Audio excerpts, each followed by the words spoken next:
Okay, so the essence of this, it's just really simple.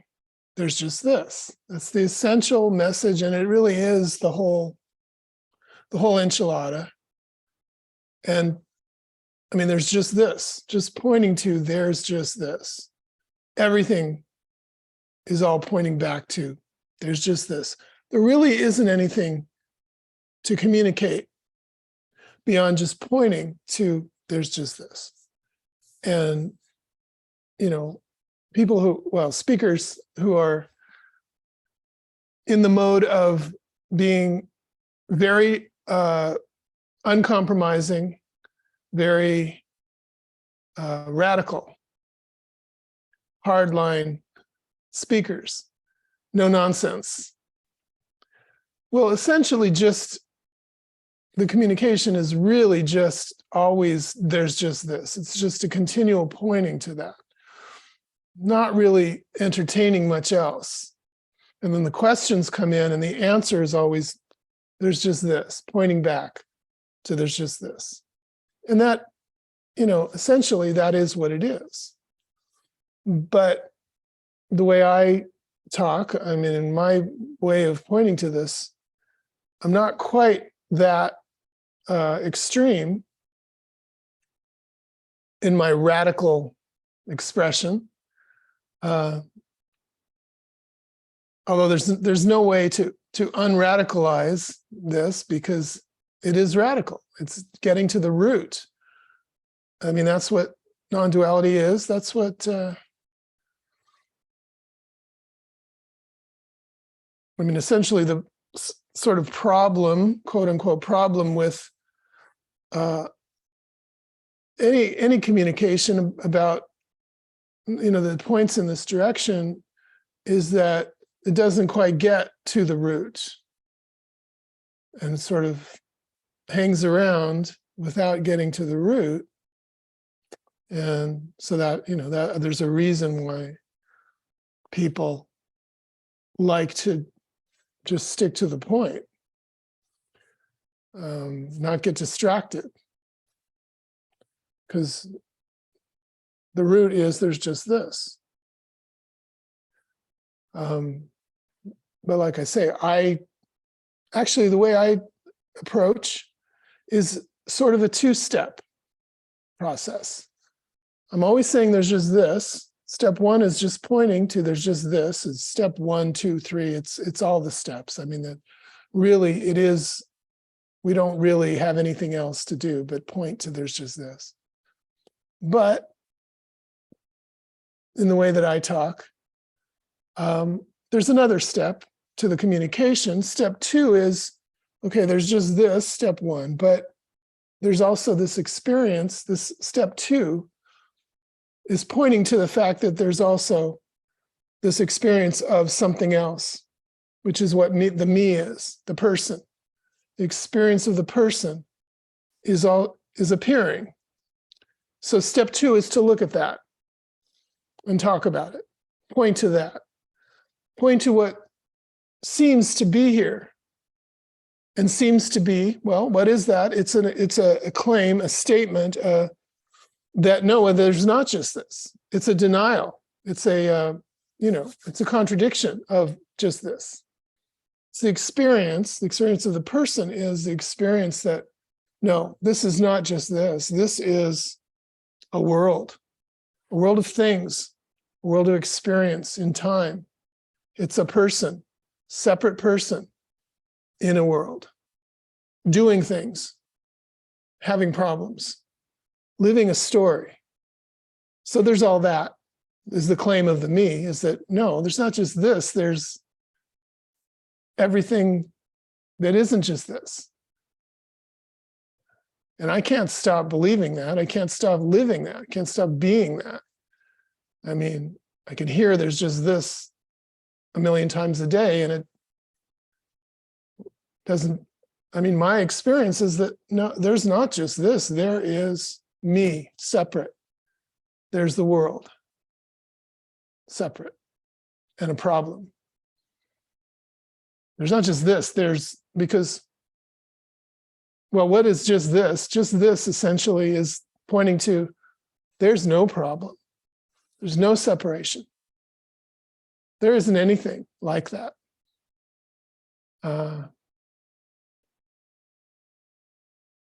And often it's said, just there isn't anything.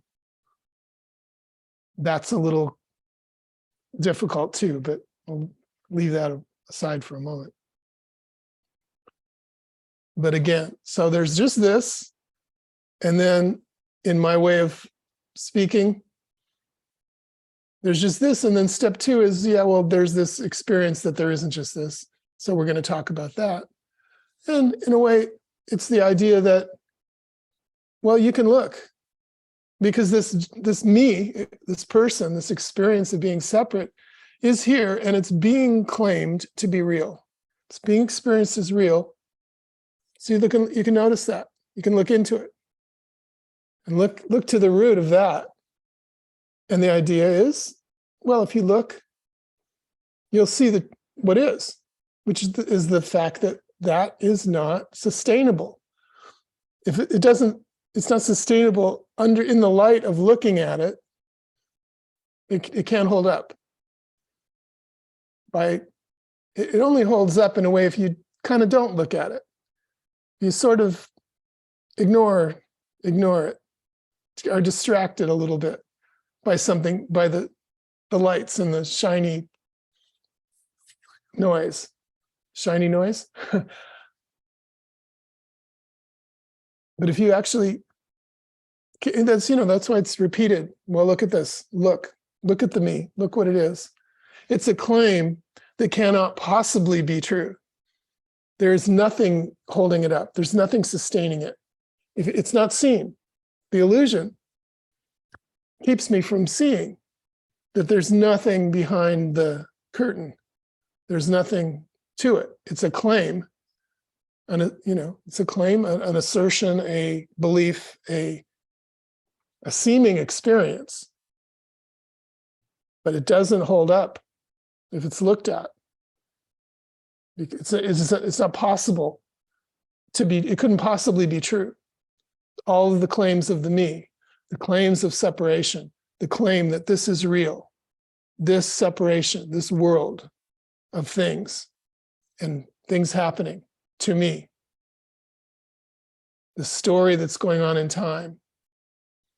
That's the claim of the me, is that there's a real story here, a real me, a real world, a real experience in real time and real space.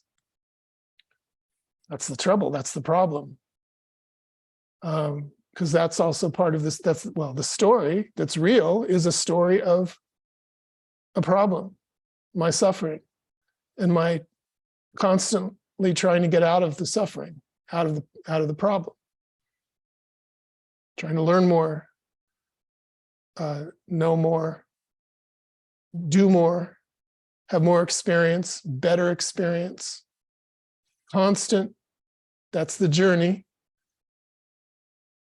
And the claim, the rock hard claim, is that is real, and that is actually happening, and that is what is.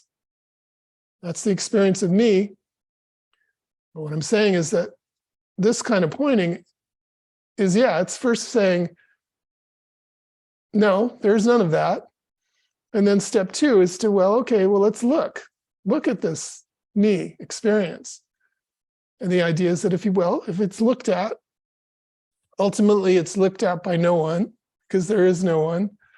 The one who would be here is part of the claim itself. It is the claim.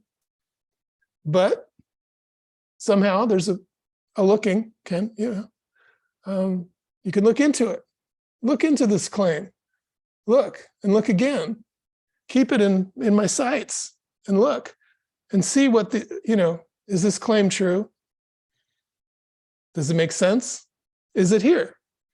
Everything that the me experience is claiming to be is not true. It is a claim by no one, right? But it's appearing as a claim, a claim meaning just an idea that this is real.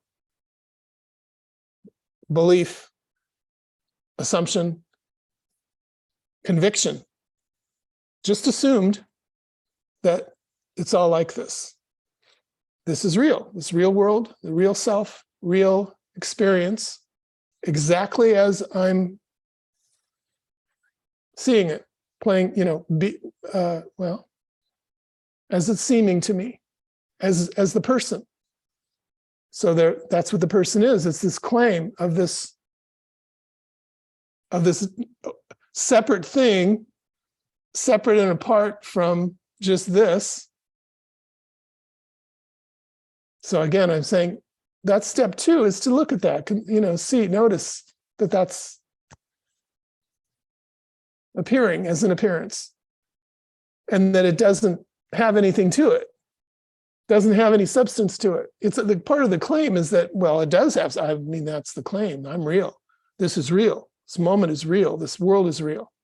The story is real. That's the claim. But the looking is just looking. And I'm saying that if you look at it enough in the story of it becomes obvious that it couldn't possibly be real. It can't possibly be true. It's a totally impossible claim, completely implausible. It doesn't have anything to it.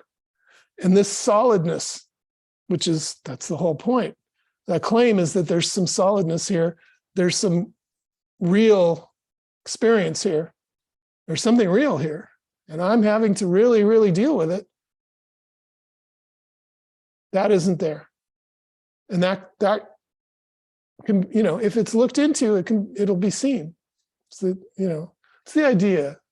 Anyway, like I say, people who are more radical, who just speak in a more radical mode, don't tend to go into the me so much. I mean, it's kind of part of everything unavoidably, but, a more radical approach would tend not to really talk too much about that, about the me, because the me is a story. It's not here. There's no reason to talk about it. I'm just pointing to, there's just this. And talk about this me story just gets us off into the weeds. I mean, that's what a more hardline, radical way of talking would, tend to say, more or less. But everybody ends up talking about the me also, because that's what's here to talk about, to deal with.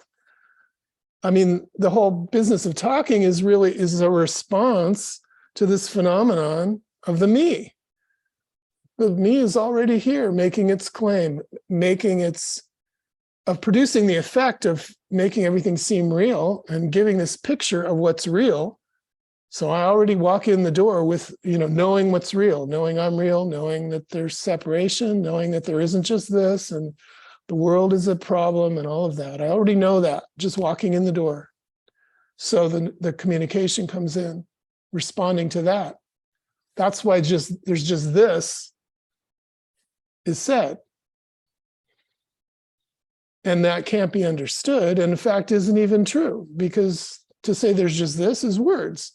And there aren't any words that are true. I mean, and it could just as well be said, well, there's just this and there isn't. Just in a sense, that's more true. But that's the game of language.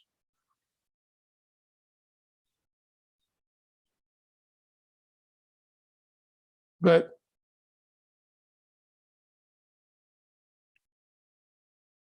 yeah, I don't know. I'll just to summarize the message, or the pointing is, as I express, is 1, there's just this. 2, there's an appearance of something else. We call it me. We call it the person, the world, life, my life. So step 2 is to look at that, because that isn't looked at normally. You can't depend on ordinary experience, walking out on the street, to provide that vision,